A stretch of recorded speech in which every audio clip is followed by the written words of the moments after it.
Hello friends, स्वागत है आप सभी का आज की क्लास में। आज है 14 जून। 14 जून के जो भी महत्वपूर्ण करंट अफेयर्स हैं वो इस क्लास के अंदर करवाए जाएंगे।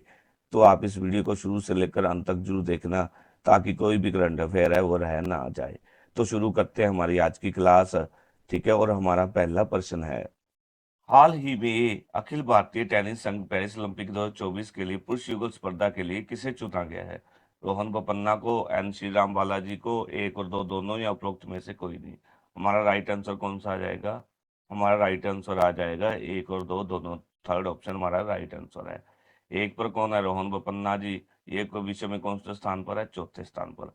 और दूसरे पे कौन है? एन श्री राम बालाजी। ये कौन से स्थान पर है विश्व में? 67वें स्थान पर। ठीक है, इन दोनों को पुरुष युगल स्पर्धा के लिए पेरिस 2000 ओलंपिक 2024 के पुरुष युगल स्पर्धा के लिए चुना गया है। इस समय क्या है, रोहन का वो पन्ना हमने देख लिया, चौथे पर है, और श्री राम बालाजी 67वें स्थान पर है। जो AIT अखिल भारतीय टेनिस संघ ने अपने सोशल मीडिया एक्स पर, ठीक है, लिखा कि हमें यह घोषणा करते हुए गर्व हो रहा है कि रोहन बोपन्ना और एन श्री राम बालाजी ने पेरिस ओलंपिक 2024 के युगल स्पर्धा, पुरुष युगल स्पर्धा के लिए क्वालिफाई कर लिया है। ठीक है, कोच श्री बालचंद्र मणिकनाथ और फिजियो सुश्री रेबेका वी ऑर्गेशन के साथ हम विश्व मंच पर अपनी छाप छोड़ने के लिए तैयार हैं। अगला क्वेश्चन देख लेते हैं जी, हमारा कौन सा है। हाल ही में भारत का राष्ट्रीय सुरक्षा सलाहकार किसे नियुक्त किया गया है? प्रमोद कुमार मिश्रा, अजीत डोभाल, अजीत चतुर्वेदी या उपरोक्त में से कोई नहीं? किसे चुना गया है जी? बताओ। अजीत डोभाल जी को क्या है, भारत का राष्ट्रीय सुरक्षा सलाहकार लगातार तीसरी बार नियुक्त किया गया है, NSA नियुक्त किया गया है। इन्हें पहली बार देश का कब चुना गया था ये राष्ट्रीय सलाहकार? ये चुने गए थे 30 मई 2014 को। ठीक है, और दूसरी बार कब चुने गए? दूसरी बार चुने गए 31 मई 2019 को। ठीक है, अब तीसरी बार अजीत डोभाल जी को भारत का राष्ट्रीय सुरक्षा सलाहकार नियुक्त किया गया है। ठीक है, तभी से ये डोभाल के इस पद को संभाल रहे हैं। अजीत डोभाल है कौन? 1968 के बैच के आईएएस अधिकारी है, जिन्हें क्या है, कूटनीतिक और काउंटर टेररिज्म का विशेषज्ञ माना जाता है। ठीक है, अजीत डोभाल जी 2005 के अंदर क्या है, ये इंटेलिजेंस ब्यूरो है जो हमारा, उसके प्रमुख के रूप में सेवानिवृत्त हुए थे। उन्हें 30 मई 2014 को पहली बार NSA के रूप में नियुक्त किया गया, इसके बाद 31 मई को। ठीक है, और अब तीसरी बार लगातार इन्हें NSA नियुक्त किया गया है।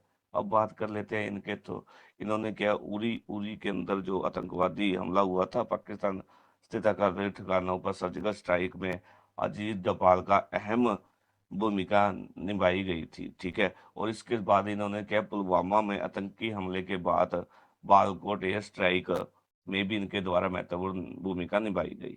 इसके अतिरिक्त क्या है, इसके अतिरिक्त जो जो है हमारे प्रमोद कुमार मिश्रा जी हैं, ये कौन सा पद संभालते रहे? ये संभालते रहे प्रधानमंत्री का प्रधान सचिव का पद। कौन सा? प्रधान सचिव का। ठीक है, ये जो प्रमोद कुमार मिश्रा है, ये संभालते रहेंगे प्रधान सचिव का। और NSA राष्ट्रीय सुरक्षा सलाहकार किसे नियुक्त किया गया लगातार तीसरी बार? अजीत डोभाल जी को। ये हमारे अजीत डोभाल जी। ठीक है जी, और ये प्रदीप कुमार मिश्रा जी। ठीक है जी, नेक्स्ट क्वेश्चन देख लेते हैं जी हमारा। हाल ही में मछली बैंक कौन से राज्य में 3000 करोड़ रुपए निवेश करेगी? कौन सा राज्य में करेगी मछली बैंक जी? ये करेगी, ऑप्शन 4 हमारा राइट आंसर है, महाराष्ट्र के अंदर। ठीक है जी, महाराष्ट्र के जो उद्योग मंत्री हैं, उदय सामंत जी। उदय सामंत जी। ठीक है जी, उनके द्वारा बताया गया कि जर्मनी की जो कार निर्माता है मर्सिडीज बेंज, उसके द्वारा महाराष्ट्र के अंदर 3000 करोड़ रुपए निवेश किया जाएगा। उन्होंने अपने सोशल मीडिया ट्वीट पर लिखा कि, ठीक है जी, लिखा कि उनकी जर्मनी दौरे के दौरान उनकी माँ जो मर्सिडीज बेंज है, इनके उच्च अधिकारी के साथ बैठक हुई थी। ठीक है, इस कंपनी के जो भी उच्च अधिकारी हैं उनके साथ उनकी बैठक हुई थी, मिलन हुआ था। इस दौरान उनका जो है, उन्हें मर्सिडीज बेंज ने 3000 करोड़ रुपए महाराष्ट्र के अंदर निवेश करने का समझौता किया है। ठीक है जी, उन्होंने कहा कि इससे क्या है, भारत के अंदर महाराष्ट्र में जो रोजगार के अवसर बढ़ेंगे। हमारा नेक्स्ट क्वेश्चन देख लेते हैं जी, कौन सा है। हाल ही में पैना सीमेंट इंडस्ट्री लिमिटेड को किसके द्वारा अधिग्रहण किया जाएगा? Adani group, Tata group, Ambani group या उपरोक्त में से कोई नहीं। किसके द्वारा किया जाएगा जी? ऑप्शन वन हमारा राइट आंसर है, अडानी ग्रुप के द्वारा। ठीक है जी। अडानी ग्रुप की जो सीमेंट कंपनी है अंबुजा, उसके द्वारा पैना सीमेंट इंडस्ट्री लिमिटेड को अधिग्रहण करने का ऐलान किया गया है। ठीक है। बताया गया कि इससे कंपनी इस कंपनी को जो है पैना सीमेंट इंडस्ट्री लिमिटेड को अंबुजा द्वारा लगभग 10,422 करोड़ रुपए में अधिग्रहण किया है। ठीक है जी। हमारा अगला क्वेश्चन है, 14 जून को कौन सा दिवस मनाया जाता है? अंतर्राष्ट्रीय खेल दिवस, विश्व बाल श्रम निषेध दिवस, विश्व एल्बिनिज्म जागरूकता दिवस या विश्व रक्तदान दिवस?